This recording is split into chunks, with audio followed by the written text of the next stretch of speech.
when we were on the ward, we noticed there was a lot of people without visitors, which was really hard to see, actually. A lot of loneliness. I don't know why I pick a charity, but it was like, let's just set up a charity. And Lee was like, yeah, let's do it. We didn't know what we were doing at all. Man versus Lake, and that was 26 miles. I did that one on my own. In hindsight, I probably would have done it on my own again. It was really challenging to keep motivated and going for that distance. Yeah, I've done some crazy challenges. Hi, my name is Lorraine Lewis. 10 years ago, you'd have been lucky to see me run to the end of the road. These days, running is second nature to me. From marathons to park runs to putting my own running group through their paces, you'll often see me in suitably loud attire, getting ready to pound the pavements. And here's a secret, if I can do it, you can too. There's so many wonderful and inspiring stories in the world of running. And not just running, some of my favourite tales involve those who take to their wheelchairs, bikes or simply their own trusty feet in an attempt to get fitter, faster or just have some fun. In this podcast, I'm going to be in conversation with some of the most inspiring and fascinating of these people. Remember, it's your time, your speed, your way. The only person you need to keep up with is yourself.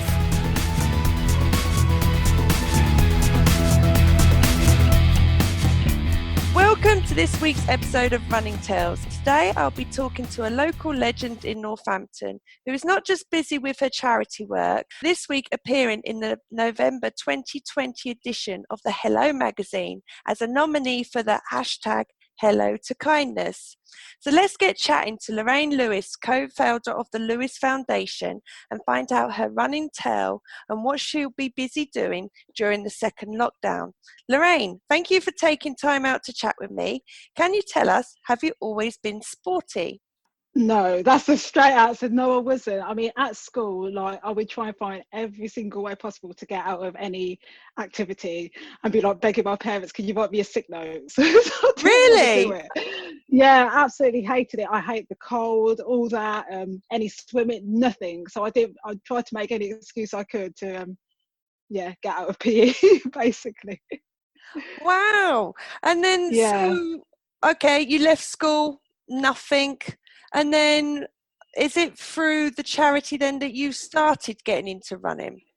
Yeah, that's what was my inspiration, actually. It was after my mother-in-law was diagnosed with cancer in 2010, and we spent a lot of time in Talbot Butler Ward in Northampton General Hospital.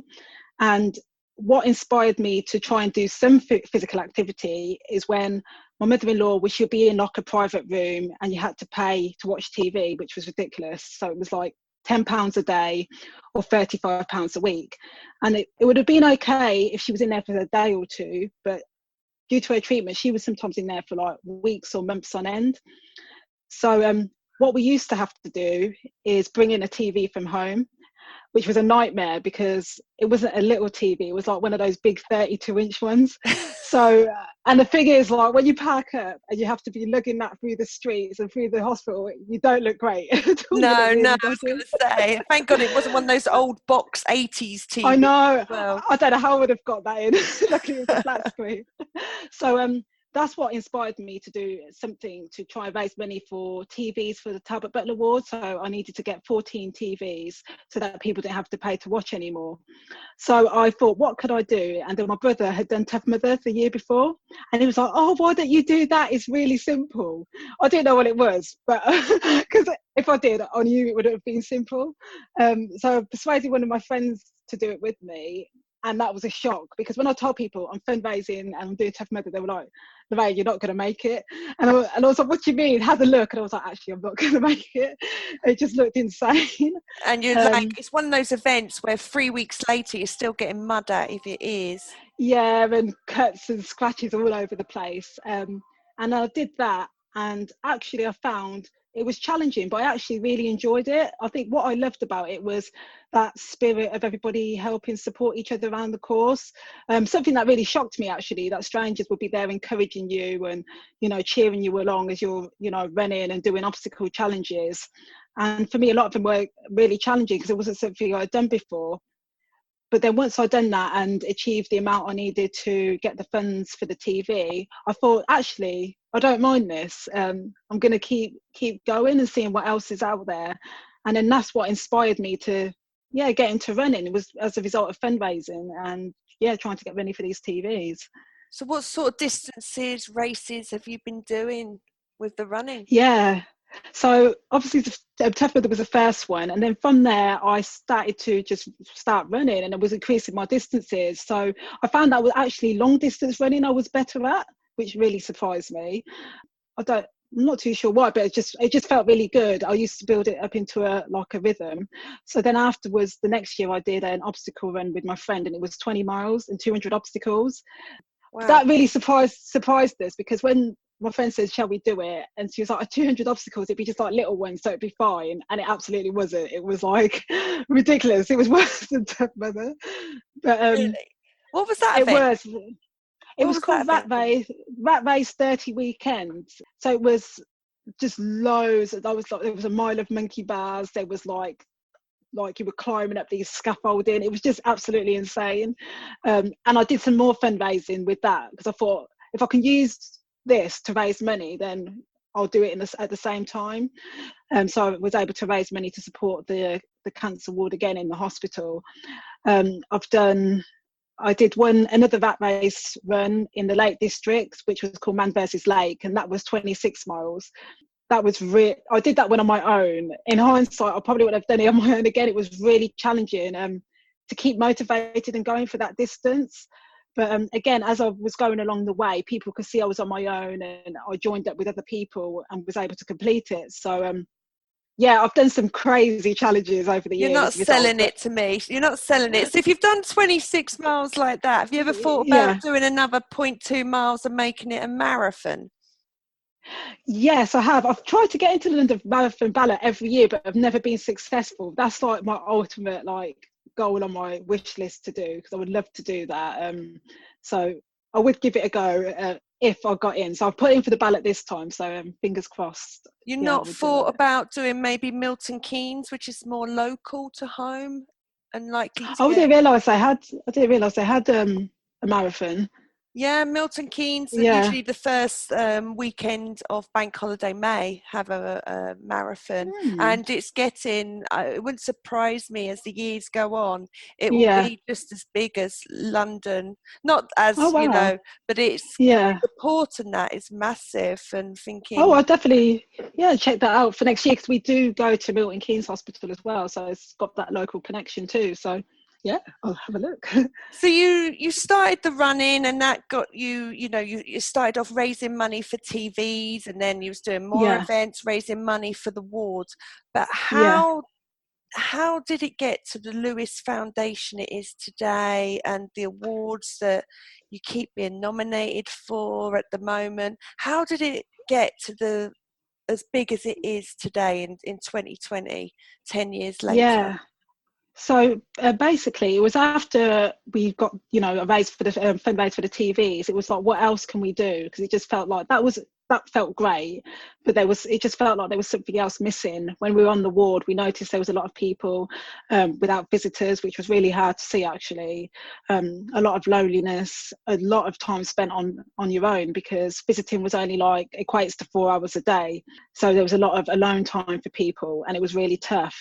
So when myself and my husband Lee used to go to the hospital, we used to go to the shop and we just buy things for people. It could be magazines, books, puzzle books, sweets. See my mother-in-law first, and they would go around and hand things out to people and spend time with them. And we just saw it made a real difference to how they felt, and it cheered them up, and it made them smile and just took their mind off what they were going through. And that was when the idea came about. It was it would have been at the end of 2015, 2016 we were doing that. And then we just thought one day, I don't know why I pick a charity, but it was like, let's just set up a charity. And Lee was like, yeah, let's do it. We didn't know what we were doing at all. We just thought it seemed like a really good idea. And we applied to the Charity Commission, and they said, yeah, it sounds like a great idea, and gave us the charity status. And then we were like, we hadn't thought about it, like, we need money for the gifts. Kind of did it the wrong way around, but we were just going with it. And then we just had to persuade family and friends to help support us with fundraising, and we wrote to every company possible to give us product donations. And then in May 2016 we were able to make our first donation to the hospital of 80 gifts for Talbot Butler ward.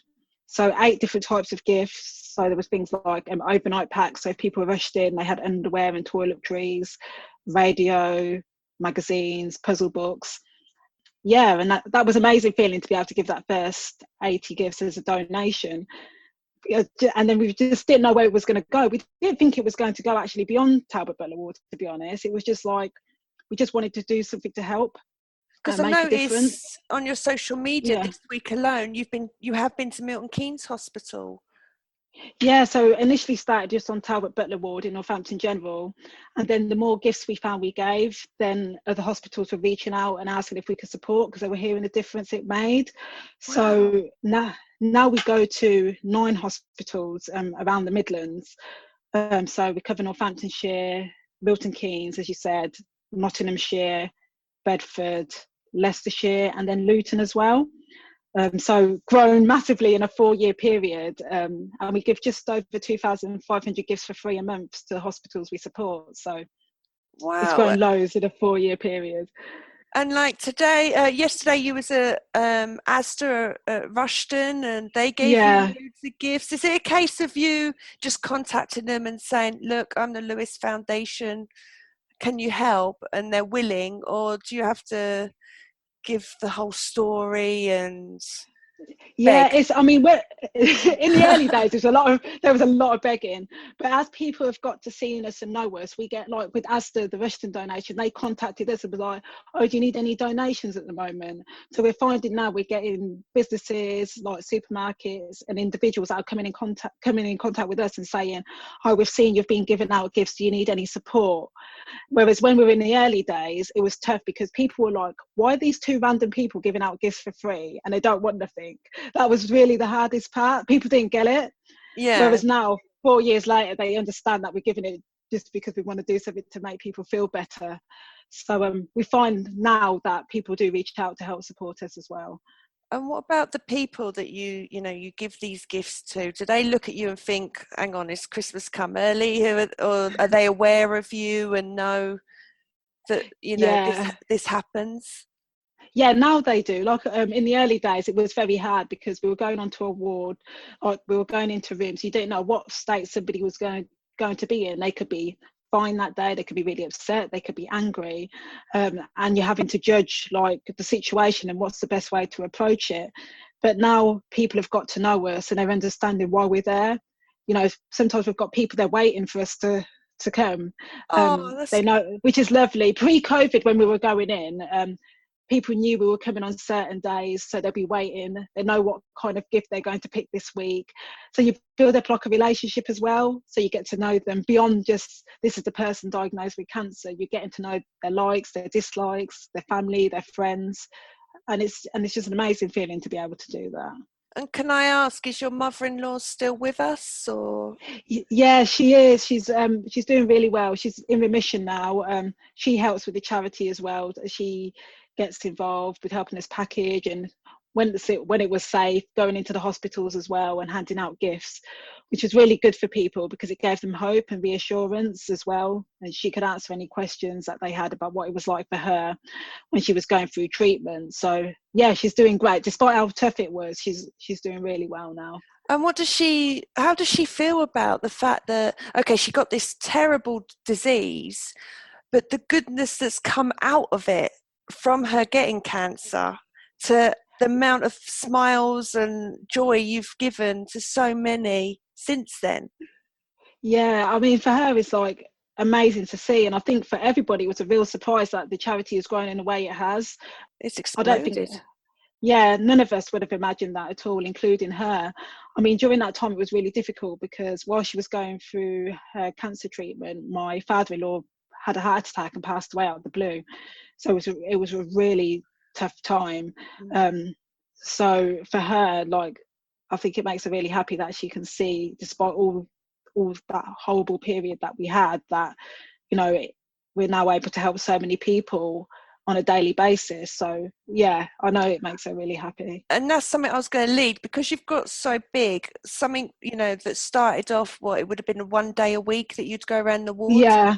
You seem to Yeah. be, like you said, you're Everywhere. every day, more or less, giving out gifts. You're making Yeah. calls every day at the That's moment. what I feel like. I feel like Mrs. Claus so 365 days a year. I mean, yeah, when we first started, we were just going in like one evening a week. And then it's grown. But now we have about 50 volunteers that help us. And before lockdown, we had volunteers, including us, that would go into the hospitals and hand out the gifts as well, which was lovely. The difficult period with lockdown is that we're still continuing, but just to protect our safety, the hospitals have said, like, we'll hand out the gifts on your behalf. So that's how we're able to still keep going. We have volunteers that pack gifts at home, and then we drop it at the hospital, and then the hospital help hand out the gifts, so that the gifts are continually going out on a daily basis to support people as they're going through treatment. Is there a process though with the hand gels and everything, the wiping down Oh God, especially being as it's going to cancer patients? yeah, it's been like a massive change for us. I mean, we've gone from packing in Elgar Centre in Upton, in the local community centre where we're all coming together, to people packing at home, providing they're well and they're not in any isolation themselves. So we've got a really strict process at the moment. So we receive any product donations or any purchases we've made, they're isolated for 3 days in our storeroom. Okay. Then they go to the volunteers' house. Before the volunteers open a tub, it's isolated for a further 3 days. They pack it, we collect it, and then it's isolated for another 3 days before it goes to the hospital. They isolate it again. So it's a really long process from the actual getting the items now to actually then being handed over to a patient, just to make sure there's no issues, because there's the concerns about the virus being on. Yeah, so it's a very long process, but it's a process that we have to follow, but just to protect people. So yeah, it's a massive change from us. Before, we used to pack, say, Monday, and they'll start be going out on Tuesday. So we have to keep planning far enough in advance. So we continually giving them out every week. Are you, with the lockdown, are you finding you're not I know Rushton Astor they contacted you, but are other companies contacting you because they've realised, hang on a minute, there are other vulnerable people out there, charities, that we can help? Yeah, or are you on the that. phone ringing saying, "Oi, don't forget us"? Luckily, it's kind of like we have a lot of people that will contact. I mean, especially when the first lockdown hit in March, and the amount of support we got then, especially when the shelves were stripped, because that was a really scary time, and we couldn't get the products we needed. But the businesses knew that we weren't taking products to sell and make profit. Yeah. They knew we generally needed it, so they were saving stuff for us, like hand sanitizers, hand creams, puzzle books, keeping them to the side, so that we were able to continue, because they knew that what we were doing was for a good reason. So we are very lucky that we've had businesses continue to reach out to support. Sometimes when we're short of something, that's when we would say we'll get in contact with the company and say, is there anything you can do to help?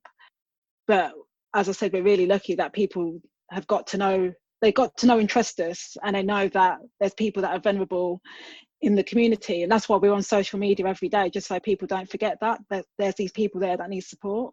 They can't be forgotten.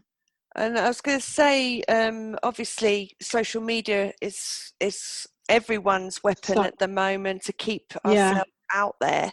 Are you missing the running and the fundraising physically? How are you coping yourself mentally, or is the fact that you've got this new COVID process challenging enough and keeping your mind occupied?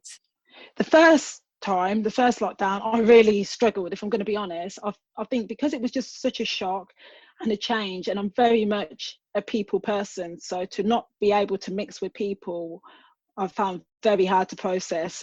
Not to be able to touch people, not to be able to go out and comfort people in the way I would like, and not to be able to see my family, because we're very close and I would like see them all the time. So I did find it really hard at the start, but what kept me going was when patients were contacting for support, we were able to go out, deliver things to their home. The charity kept me going because it gave me a focus and a purpose, because I just felt, otherwise I felt completely lost. I was like, I don't know what this situation is. I don't know how to deal with it. I felt so confused, going from being free to do whatever you want to just being stuck Did indoors all the you time. go out running or walking yourself? You know, when we had that 1 hour a day or whatever, you can go out and exercise. Did you Yeah. do that for yourself to help clear your head? Yeah, I did. So every day I would go out for a run, stick on a podcast and just run and just get, and I found that really helped me. It was like one time a day I really look forward to just getting out and just, like you said, clearing your mind. And it really helped, that exercise. I don't know if we didn't have that, that would have been horrendous. It just helped me just clear my head and get some focus and clarity. And I felt like, right, once I've done that, I can be okay. I can continue. It was valuable. And it sounds like, you know, with the charity, the way it is, yes, there's a lot of gift giving, but you must see sadness as well. And it must really tug at the heartstrings, you know, especially people you do see regularly, give them gifts, and then unfortunately they're no longer here. How do you deal with that grief? For Because me, yeah, I can completely get where you're coming from with that, because we've got to know so many people so well. And then even out of the hospital, you know, you'll go into their homes to support them and their family. So you get to know them. And it is so hard when that happens. I think what I've learned to do is take comfort from the fact that whilst they were here, that I was able to do what I could to make them feel better and smile and keep them going at that time. And that's what keeps me going when I struggle with it, because naturally you do. It's natural. You build a connection. But I think what I take from it to keep me going is the fact that we did what we can to try and make them happy in those moments that they had. So that is what provides me some comfort, so I can deal with it. no, it's just Yeah. remarkable. It just really is. And obviously you're now getting recognised, because I don't know what's going on the last couple of weeks, but your social media every day been nominated for this, won this, won that. So please share with everyone what's been going on with you for the last couple of weeks with awards and It's nominations. just been, I know, it's even like, so it just blows us away, because I mean, with the Hello magazine one, somebody had nominated us for that. Wouldn't have expected to be in Hello magazine at all. I know your face this week is all over Hello magazine. I know, and I'm like, who like two random people from Northampton. So it feels a bit Did you weird. check the picture going, was that my best side? I was like, please let it be a good picture, but no, it was fine. And I think it's because, like you said about social media, it's really powerful. So people can see that throughout the whole of lockdown that we were still going. I think that's really important for people. And I know it's not easy for everyone to keep going, but I think by showing every day, look, there's people out there in need, and because it's not just myself, Elite, it's everybody as a community making this happen, and everyone's getting involved to make a difference to the lives of others. And I think because of that, that's why we're getting the recognition that we are now, because we haven't stopped and everybody's pitching in to try and make a difference to others. First, the awards are an amazing recognition, because then they give us actually the opportunity to get our message out there further, and then we get more support as well in return. So yeah, it is incredible to receive them and be recognised in that way. It's just an amazing feeling, because that's what we set out to do. We're just there for us. Our intention is just to try and make people happy in a really difficult situation. So yeah, And it's we never unfortunately, set out it's to do that. like those that don't know you won't know unless they're in that situation. They're in Talbot ward, or you know, Milton Keynes ward or whatever, and Yeah. having the treatment, and then suddenly, you know, you and Lee come round in your Santa sacks We do. to dish So out at Christmas gifts. time we dress up. At I Christmas know, time I we have dress up seen as the well. evidence. I saw that last year, which is brilliant, absolutely brilliant. Yeah. So what's next? Have you been using lockdown to get new ideas for when this is all over, to help try and hire your profile? Or is it a case at the moment, just do what we can do? Because there was a lot of publicity recently, weren't there, about cancer treatment, those with cancer, the treatments being delayed because of COVID. Do you think that's what's hired your profile as well in Northampton? Yeah, I think that has been really tough for people actually, because I know during this whole period we've had people reach out to say they're scared to go to the hospital because of the virus. They don't want to get the virus, and is it going to kill them? We've had people reach out to say they don't know what to do or where to turn, and we've been trying to help in whatever way we can to, you know, to make them feel better. So I think, yeah, stuff, things like that, people's worries and concern has helped in a way to kind of raise the profile of the charity, because we're basically doing what we can to support people during this really tough time, because no one's got really any answers of when it's going to get better, what we're going to do to improve things for people. In terms of long term, we are trying to we think of ways that we can help support people from a distance at the moment, because we know people really need it. Before lockdown, we used to do pamper days for cancer patients and their families and their friends. So they would come along and they would get, you know, tips and advice on how to look after themselves, address their skin concerns, you know, hair concerns, mental health. And we haven't been able to do those in-person events. So we're looking to see if we can switch to do something online that can be as effective, just to get people the support they need. So for us, our focus at the moment is to see what ways we can have alternative ways to support people who are going through treatment, because I don't see any face-to-face happening, like you said, before the end of this year, or maybe even the beginning of the next. So we've got to do something. We can't just leave people there, not for another 3 months, 6 months.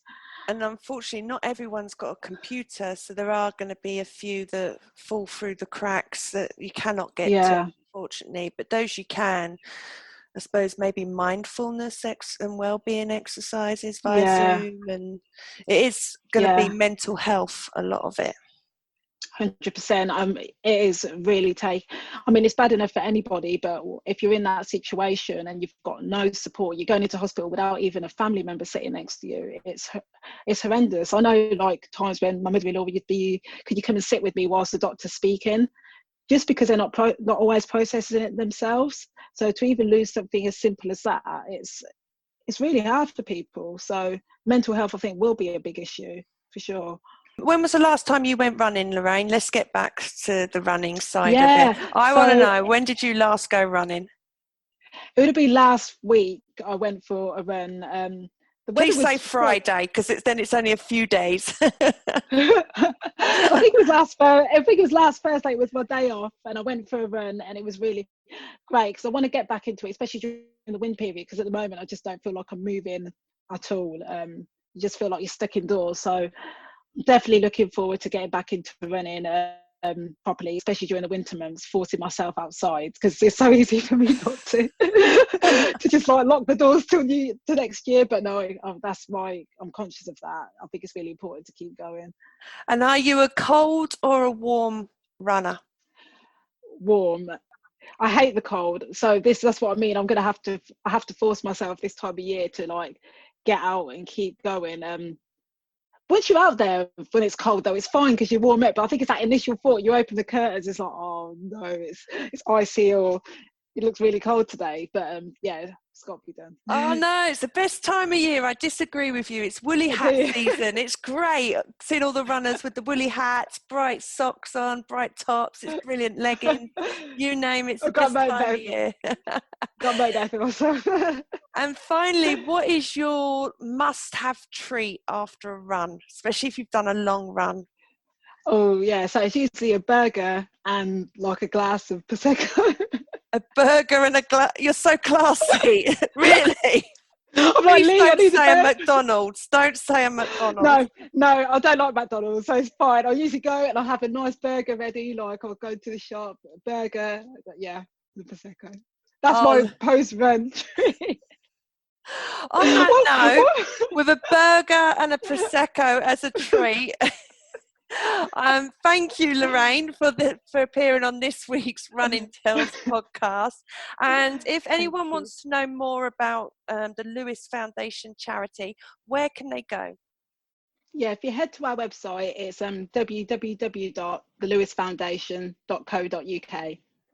And you're all over social media. You're on Twitter, Instagram, and Facebook. Yeah, so if you just search the Lewis Foundation, you can find us. You'll see us up to all sorts every day. And currently you have got a Just Giving page where you're collecting money to donate hampers, and you're after funds for that. So if anyone would like to donate money towards a hamper, where do they need to go? Yeah, if you head to our website again, you can go to, well, I'll give you the specific link for the donate page. So it's www.thelewisfoundation.co.uk/donate. So we're doing surprise hampers for adult cancer patients in the community, which will be delivered as a surprise on the lead up to Christmas.